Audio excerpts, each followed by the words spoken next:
kami dari kelompok 6. Semoga kita perkenalkan dulu dari kami. Oh, nama aku Jessica. Saya orang Jessica. Aku warga Ciaurijon. Jadi kita sekarang lagi di kereta dan kita mau ke Purwakarta. Nah, jadi tonton terus ya videonya. Bye.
Halo semuanya, kali ini kita bakal ngajak Anda mengenal lebih dalam sejarah Purwakarta lewat diorama Purwakarta.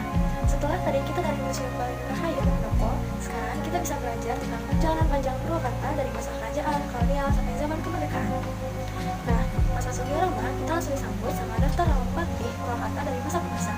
Mulai dari Raden Haji Surya Suwita Ronggowaluyo tahun 1968 sampai 1969, sampai Ibu Anda Ratna Mustika tahun 2015 sampai 2023. Ini tunjukin kalau perjalanan pembangunan Purwakarta panjang banget dari awal terbentuk sampai sekarang. Nah, sekarang di sini tuh ada kutipan dari Kang Deddy Mulyadi nih. Siapa sih nggak kenal Kang Deddy Mulyadi? Dia tuh jelasin nih kenapa orang Sunda masih berburu pada Prabu Siliwangi, karena katanya tuh Siliwangi itu bukan sekedar raja, tapi pemimpin besar yang membangun peradaban Sunda. Banyak yang salah paham soal mengahiannya Siliwangi, sebenarnya bukan karena Islam, tapi karena ada curiga terhadap kekuatan baru yang muncul yang beragama. Jadi pesan itu jangan sampai sejarah terjadi dapat dan disalahpahami ya. Nah, selanjutnya kita masuk ke Purwakarta di masa kerajaan Sunda dan Sumedang. Kalau kita mundur jauh ke masa lampau, setelah kerajaan Sunda itu tahun 1579, Sunda terbagi jadi 4 pusat kekuasaan, yaitu Cirebon, Banten, Sumedang Larang, dan Galuh. Nah, wilayah Purwakarta dulu tuh masuk ke dalam kekuasaan Sumedang Larang di bawah Prabu Gelusan Ulur. Wilayah Sumedang Larang itu luas banget, dari Sungai Cipaling sampai Cisadane. Purwakarta waktu itu tuh masuk ke wilayah yang disebut Hukum Nagara Agung, yang mencakup Wanayasa, Sagalah, Herang, dan Kerawang tahun 1620. Nah, Pangeran Arya Surya Iwangsa menyerahkan dirinya tuh ke Mantara, jadi Wedana Bupati Bilara. Di situ Purwakarta tuh mulai nih terpengaruh sama Mantara. Di tahun 1633, Sultan Mantara tuh mendirikan Kabupaten Karawang dengan bupati pertamanya itu Raden Adipati Singa Perbangsa. Purwakarta sendiri itu tuh kemungkinan salah satu dua daerah di bawah Karawang. Dari Mataram ke VOC, pengaruh Mataram itu berakhirnya tahun 1677 lewat perjanjian dengan VOC. Sejarahnya sejak itu tuh wilayah Purwakarta itu jatuh ke tangan VOC. Jadi di tahun 1684 VOC itu bahkan memberi Kabupaten Wanayasa dengan bupati pertamanya, yaitu Raden Arya Suradikara. Tapi kabupaten ini tuh gak bertahan lama. Pada tahun 1789 VOC itu membubarkannya dan menggabungkannya kembali ke Karawang. Ada 6 bupati nih yang pernah memimpin Wanayasa, dan yang paling terkenal itu Raden Suradikara atau yang kita sebut dalam Sumaraman. Dan Sumaraman itu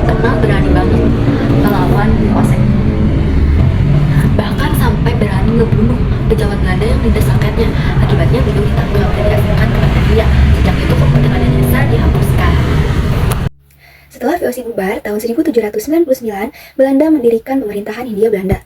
Awalnya, ibu kota Kabupaten Karawang ada di Bunut. Tahun 1821, Bupati Karawang yaitu Raden Adipati Suryanata memindahkan pusat pemerintahan ke Wanayasa. Tapi Wanayasa dianggap terlalu jauh dan kurang strategis. Maka pada 1830-an, ibu kota dipindahkan lagi ke Sindangkasih. Lokasinya lebih dekat dengan jalur utama dan transportasi. Di Sindangkasih inilah terjadi peristiwa penting yang dikenal sebagai Ranca Darah. Ranca Darah adalah tempat pertempuran rakyat melawan Belanda, di mana banyak darah tertumpah. Peristiwa ini jadi simbol semangat perlawanan. Kemudian nama Sindangkasih diganti jadi Purwakarta. Kata Purwa artinya awal dan Karta artinya kehidupan atau kemakmuran. Jadi Purwakarta bisa diartikan sebagai awal kehidupan atau kemakmuran baru. Pada masa Hindia Belanda, Purwakarta juga sempat jadi Afdeling atau distrik administratif di bawah Karawang. Ini menunjukkan kalau posisi Purwakarta semakin penting di Priangan Timur. Masa pergerakan nasional. Di awal abad 20, semangat pergerakan nasional juga sampai ke Purwakarta. Ada organisasi politik seperti Paguyuban, Pasundan yang punya cabang di Purwakarta. Selain itu, ada juga organisasi sosial seperti Savana Tolihuan di Cikampek dan Agama Jawa Pasundan di Sagalaherang. Semua ini membuktikan kalau Purwakarta ikut berperan dalam gerakan nasional. Tahun 1942, Jepang masuk dan menggantikan Belanda. Jawa dibagi jadi 17 keresidenan atau suhu. Purwakarta masuk dalam administrasi Jepang yang diatur lewat sistem kabupaten, kewedanaan, kecamatan, sampai desa. Walaupun Jepang mendirikan kemerdekaan, rakyat justru menderita karena kerja paksa atau rumusan. Purwakarta di awal kemerdekaan. Setelah proklamasi 1945, semangat perjuangan di Purwakarta semakin besar. Di Karawang dibentuk Komite Nasional Indonesia Daerah atau bisa disebut KNID. Dan Purwakarta juga membentuk KNID sendiri di bawah pimpinan Sumarna. Bupati Karawang waktu itu RT Juwarsta berkedudukan di Purwakarta. Dari sinilah lahir sebagai organisasi perjuangan seperti Barisan Pelopor dan Barisan Benteng Republik Indonesia. Isi diorama Purwakarta. Selain sejarah, diorama Purwakarta juga punya banyak koleksi menarik, misalnya sepeda interaktif yang kalau dinaiki di depannya ada layar digital yang nunjukin jalan-jalan di Purwakarta, jadi serasa keliling kota beneran. Ada juga dokumentasi kegiatan para bupati, lambang Kabupaten Purwakarta beserta maknanya, dan wayang-wayang Mahabharata seperti Nakula, Sadawa, Arjuna, Bima, Yudhistira, Semar, Gareng, Dawala sampai Astrajingga. Semua ini melambangkan kekayaan budaya Sunda yang melekat di Purwakarta.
perjalanan sejarah bangsa Indonesia dari masa prasejarah sampai kolonial.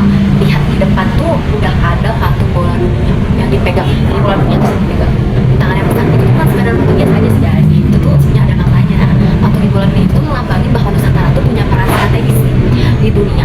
Indonesia itu tuh berada kan di jalur silang antara pelajaran tradisi budaya India dan Samudra Pasifik. Jadi sejak dulu sudah ada nih titik temu perdagangan budaya dan agama.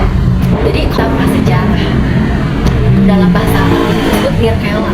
Bahasa Nirkala itu apa? Jadi Nirkala itu berasal dari bahasa Sanskerta yang artinya tuh Nirkala itu artinya Nirnya itu berarti tanpa dan Nirkala itu berarti tulisan. Jadi Nirkala itu masa dimana tanpa tulisan. Kalau sudah ada sedikit tulisan tapi belum dipakai luas itu disebutnya masa protosejarah. Jadi di masa Nirkala itu semua catatan sejarah. Cuma bisa dilihat lewat artefak lukisan dinding yang ada di gua, alat bantu atau tradisi lisan. Belum ada dokumen tertulis, belum ada. Nah, lanjut lagi guys. Ada terbentuknya kepulauan Nusantara. Pulau-pulau Indonesia itu kan terbentuk lewat proses geologi yang panjang. Itu sekitar 50 juta tahun lalu di zaman Persia. Ada beberapa lempeng benua Asia dan Australia. Indonesia itu ada di titik tengah titik tembus lempeng Eurasia, Indo Australia dan Pasifik. Karena itu banyak gunung api dan gempa bumi. Nah, aktivitas tektonis dan vulkanis ini tuh akhirnya membentuk pulau-pulau di Nusantara. Dampaknya dua. Yang pertama, tanah jadi subur untuk pertanian, tapi di sisi lain juga rawan bencana alam. Posisi ini tuh Teori asal-usul manusia. Muncul pertanyaan, manusia di Nusantara berasal dari mana sih? Ada dua teori besar. Yang pertama yaitu out of Africa. Jadi teori ini yaitu Homo sapiens muncul di Afrika kurang lebih 200.000 tahun lalu menyebar ke Asia, Eropa, dan Australia. Jadi nenek moyang kita sebenarnya punya akar Afrika. Yang kedua yaitu multiregional, yaitu manusia modern di tiap wilayah berevolusi dari Homo erectus lokal. Misalnya Homo erectus di Asia lama-lama jadi Homo sapiens Asia. Teori ini menekankan adanya pertukaran gen antar populasi. Di Indonesia sendiri banyak ditemukan fosil Homo erectus, misalnya di Sangiran, Trinil, dan Mojokerto. Fosil Homo erectus Jawa ini berusia kurang lebih 1,5 juta tahun, salah satu yang paling tua dan lengkap di dunia. Kehidupan zaman Paleolitikum.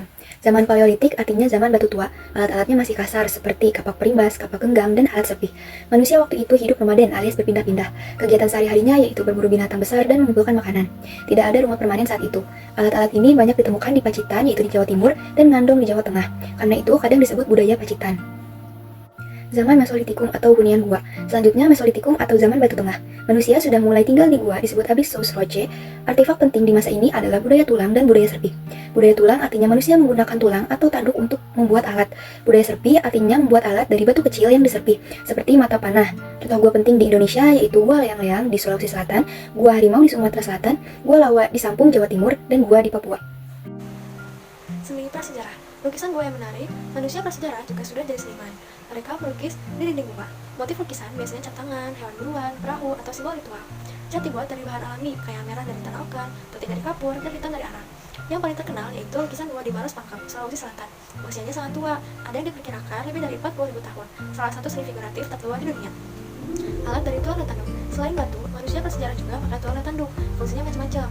Bisa dari jarum, pengait, pisau kecil, sampai tongkat penggali tanah.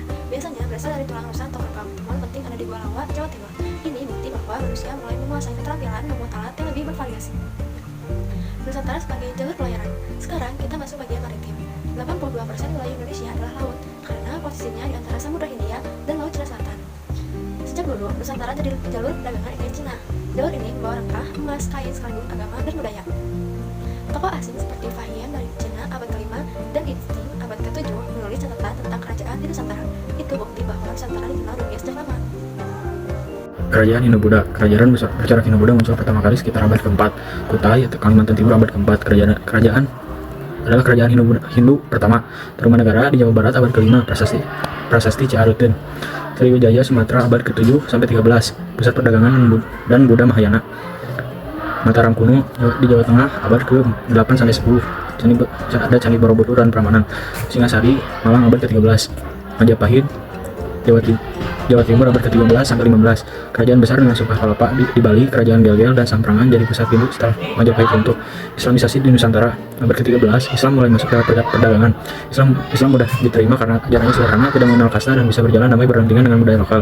Bukti awal, Kerajaan Samudra Pasai di Aceh, lalu berkembang ke Demak, Cirebon, Banten, Mataram Islam sampai Goa Talo di Sulawesi. Di Jawa ada 9 tokoh besar dikenal sebagai Wali Songo. Mereka kreatif dalam berdakwah. Sunan Kalijaga pakai wayang, Sunan Bonang pakai gamelan, Sunan Kudus bikin menara masjid bergaya Hindu Jawa, Jadi Islam masuk lewat seni dan budaya, bukan paksaan. Jadi inilah kenapa Islam di Jawa sangat kental dengan budaya lokal, hasil akulturasi yang damai.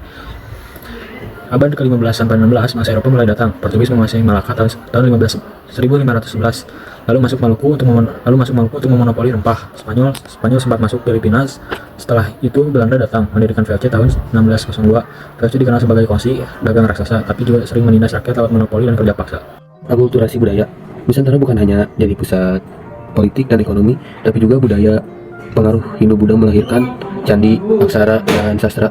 Pengaruh isi melahirkan seni ukir, kaligrafi, suluk, dan masjid bercorak Jawa. Pengaruh Barat membawa sistem sekolah, arsitektur kolonial, dan agama Kristen. Pengaruh Jepang saat pendudukan membawa disiplin militer dan semangat modernisasi. Singkat, semua itu bercampur jadi budaya Indonesia sekarang. Miniatur kapal dan candi. Di sini ada miniatur kapal Majapahit yang disebut Jong, atau Jong itu kapal bisa membawa banyak muatan, jadi simbol kekuatan maritim Nusantara. Lalu ada miniatur Candi Borobudur dengan relief yang menggambarkan kehidupan masyarakat abad ke-8. Dan ada juga replika lancang kuning perahu khas Melayu dari Riau. Biasanya dipakai di Sungai Besar dan di pantai timur Sumatera. Ini ada batik Nusantara. Terakhir, bagian batik. Setiap daerah punya motif khas batik, bukan cuma kain tapi punya filosofi dan makna simbolis. Misalnya motif perang dipakai. Halo guys. Sayang banget ya perjalanan kita harus selesai di sini. Makasih banget buat penonton yang udah nonton kita dari mulai awal perjalanan